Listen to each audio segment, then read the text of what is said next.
Halo teman-teman semua, selamat datang di channel Kimia First. Pada video kali ini, kita akan membahas soal Olimpiade bidang kimia di tingkat kabupaten kota untuk tahun 2019. OSK Kimia 2019 terdiri dari 30 pilihan ganda dan juga 5 esai. Pada video kali ini, kita akan fokus membahas soal pilihan ganda dari soal nomor 1 sampai dengan soal nomor 5. Baiklah, tanpa berlama-lama lagi, langsung saja kita mulai pembahasannya dari soal nomor 1. Berikut ini adalah rumus struktur guanidin yang terdapat dalam urin dari hasil metabolisme protein. Persen massa nitrogen dalam guanidin adalah. Soal ini membahas tentang materi persen massa yang dipelajari pada bab stoikiometri. Bagi yang mau coba menjawab soal ini, silahkan di-pause terlebih dahulu videonya, lalu dilanjut lagi setelah selesai untuk dibandingkan jawabannya. Jika sudah, mari kita bahas bersama-sama. Untuk menentukan persen massa, kita perlu mengetahui rumus molekul dari senyawa tersebut. Pada gambar struktur molekul, terdapat 1 atom C, 3 atom N, dan juga 5 atom H. Sehingga, senyawa guanidin memiliki rumus molekul CN3H5. Lalu, senyawa guanidin memiliki nilai Mr sebesar 59 karena memiliki 1 karbon, 3 nitrogen, dan juga 5 hidrogen. Terakhir, kita tentukan persen massa nitrogen menggunakan rumus persen massa sama dengan total atom nitrogen dalam guanidin, yaitu sebesar 3 dikali dengan Ar nitrogen dibagi dengan Mr senyawa guanidin, lalu dikali dengan 100%, sehingga setelah dilakukan perhitungan, didapatkan persen massa nitrogen sekitar 71,19%. Dengan demikian, jawaban yang paling sesuai adalah opsi yang D. Lalu kita ke soal selanjutnya, yaitu soal nomor 2. Sebanyak 1,50 gram sampel suatu biji yang mengandung perak dilarutkan. Semua Ag yang larut diubah menjadi 0,124 gram Ag2S. Persen massa Ag dalam biji tersebut adalah. Soal ini sama seperti soal nomor 1, yaitu membahas materi tentang persen massa yang dipelajari pada bab stoikiometri. Perbedaannya, jika nomor 1 diketahui rumus molekulnya sehingga kita bisa langsung membandingkan Ar dengan Mr senyawa untuk mendapatkan persen massa, sedangkan untuk nomor 2 kita harus membandingkan massa perak dengan massa sampel. Bagi yang mau coba menjawab soal ini, silahkan di-pause terlebih dahulu videonya, lalu lanjutkan lagi setelah selesai menjawab. Jika sudah, mari kita bahas bersama-sama soal nomor 2. Seperti penjelasan sebelumnya, kita harus mendapatkan massa perak terlebih dahulu untuk mengetahui kandungan perak dalam sampel biji. Untuk mendapatkan massa perak, kita bisa mencarinya dari massa Ag2S. Pertama-tama, kita tentukan terlebih dahulu Mr dari senyawa Ag2S, yaitu 108 dikali 2 ditambah dengan 32, sehingga didapatkan Mr Ag2S yaitu 248. Lalu, untuk mendapatkan massa Ag, kita bisa bandingkan Ar Ag dengan Mr senyawa dikali dengan massa senyawa, yaitu 2 kali Ar Ag atau 2 kali 108 dibagi dengan Mr Ag2S, yaitu 248, dikali dengan massa Ag2S, yaitu 0,124 gram, sehingga massa perak dalam senyawa Ag2S yaitu sekitar 0,108 gram. Terakhir, kita tentukan persen massa perak dalam sampel biji dengan cara membandingkan massa perak dengan massa sampel biji, yaitu 0,108 dibagi dengan 1,5 dikali dengan 100%. Dan setelah dilakukan perhitungan, didapatkan persen massa Ag yaitu 7,2%. Dengan demikian, jawaban yang paling tepat untuk soal nomor 2 yaitu opsi yang C. Lalu kita ke soal nomor 3. Muskovit adalah salah satu dari mineral mika dengan rumus nyawa KAl2 AlSi3O10 OH2 kali. Hasil analisis sejumlah sampel muskovit menunjukkan kandungan Si sebanyak 0,42 gram. Massa sampel muskovit yang dianalisis adalah.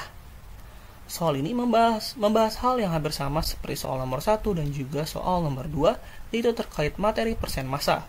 Perbedaannya adalah pada soal ini ditanyakan berapa massa sampel yang dianalisis dengan data dari rumus molekul dan massa Si.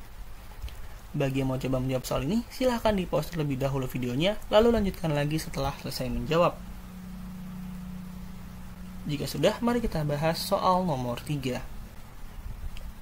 Untuk menentukan massa sampel, kita harus mengetahui berapa Mr dari sampel tersebut. Pada soal diketahui senyawa sampel memiliki unsur K sebanyak 1 dengan nilai AR 39, lalu unsur Al sebanyak 3 dengan nilai AR 27 dikali 3, kemudian Si dengan AR 28 dikali 3, oksigen dengan AR 16 dikali 12, dan hidrogen dengan AR 1 dikali 2. Sehingga MR dari senyawa muskovit adalah 398. Lalu kita bandingkan MR senyawa muskovit dengan AR Si, lalu dikali dengan massa Si yang diketahui pada soal untuk mendapatkan massa sampel muskovit. MR muskovit yaitu 398 dibagi dengan 3 kali AR Si karena dalam senyawa muskovit terdapat 3 atom Si. Lalu dikali dengan massa Si sebanyak 0,42 gram sehingga didapatkan massa muskovit yaitu 1,99 gram. Dengan demikian, jawaban yang paling tepat adalah opsi yang C. Kemudian kita ke soal selanjutnya, yaitu soal nomor 4. Sebanyak 1,5 mili sampel larutan asam sulfat dari suatu baterai mobil dititrasi dengan 23,7 mili larutan NaOH 1,47 molar menggunakan indikator PP untuk menentukan titik akhir titrasi. Konsentrasi dalam satuan molaritas sampel larutan asam sulfat tersebut adalah. Soal ini membahas tentang materi titrasi yang dipelajari pada bab asam basa. Bagi yang mau coba menjawab soal ini, silahkan di-pause terlebih dahulu videonya, lalu lanjutkan lagi setelah selesai menjawab. Jika sudah, mari kita bahas bersama-sama untuk soal nomor 4. Soal ini cukup dijawab menggunakan rumus titrasi, yaitu konsentrasi asam dikali dengan volume asam dan dikali valensi asam, sama dengan konsentrasi basa dikali volume basa dan valensi basa. Nilai valensi asam dari senyawa H2SO4 adalah 2 karena senyawa H2SO4 dapat terionisasi menjadi 2H+. Sedangkan nilai valensi basa senyawa NaOH adalah 1 karena NaOH hanya dapat terionisasi menjadi 1OH-. Lalu persamaan tersebut kita modifikasi untuk mencari nilai konsentrasi asam, yaitu konsentrasi basa dikali volume basa dan valensi basa, lalu dibagi dengan volume asam dan valensi asam. Setelah dimasukkan angka-angkanya dan dilakukan perhitungan menggunakan kalkulator, didapatkan nilai konsentrasi H2SO4 yaitu sekitar 11,6 molar. Dengan demikian, jawaban yang paling tepat adalah opsi yang D. Lalu kita ke soal terakhir untuk video ini, yaitu soal nomor 5. Di laboratorium, gas klor dapat dibuat dari reaksi antara HCl dengan MnO2. Persamaan reaksi setaranya adalah MnO2 ditambah 4HCl menjadi Cl2, ditambah MnCl2 ditambah 2H2O. Bila reaksi berlangsung sempurna, massa larutan HCl pekat 36% massa yang diperlukan untuk menghasilkan Cl2 sebanyak 2,50 gram adalah. Soal ini membahas tentang materi stoikiometri dalam reaksi kimia. Bagi yang mau coba menjawab soal ini, silahkan di-pause terlebih dahulu videonya, lalu lanjutkan lagi setelah selesai menjawab. Jika sudah, mari kita bahas bersama-sama untuk soal nomor 5.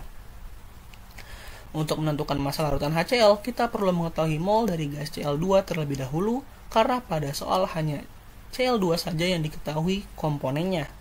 Untuk mendapatkan mol Cl2, kita perlu mengetahui Mr Cl2, yaitu sebesar 71. Lalu menggunakan persamaan mol sama dengan massa dibagi Mr, yaitu 2,5 dibagi 71, dan didapatkan mol Cl2 yaitu sebesar 0,035 mol. Kemudian kita masukkan ke persamaan reaksinya, dan karena reaksinya sudah setara, kita bisa langsung membandingkan mol Cl2 dengan mol HCl yang ditanyakan untuk mendapatkan massa HCl. Perbandingan koefisien antara HCl dengan Cl2 yaitu 4:1, sehingga HCl memiliki mol 4 kali lipat dibandingkan Cl2. Yaitu sekitar 0,035 dikali 4 sama dengan 0,14 mol. Lalu kita konversikan mol HCl ke massa HCl menggunakan MrHCl yaitu sebesar 36,5. Massa HCl yaitu mol HCl dikali MrHCl, kemudian dikali dengan 100/36 karena pada soal diketahui larutan HCl mengandung 36% massa, sehingga massa HCl yang dibutuhkan dalam larutan tersebut menjadi lebih banyak. Kemudian setelah dimasukkan angka-angkanya yaitu 0,14 dikali 36,5 dikali 100 dibagi 36 dan didapatkan hasilnya setelah dilakukan perhitungan yaitu 14,3 gram. Dengan demikian, jawaban yang paling tepat adalah opsi yang C. Mungkin sekian untuk video kali ini, semoga bermanfaat dan apabila ada hal yang ingin didiskusikan, bisa kita diskusikan bersama di kolom komentar. Jangan lupa juga untuk melihat video lainnya terkait pembahasan OSK Kimia. Sampai jumpa di video selanjutnya. Terima kasih.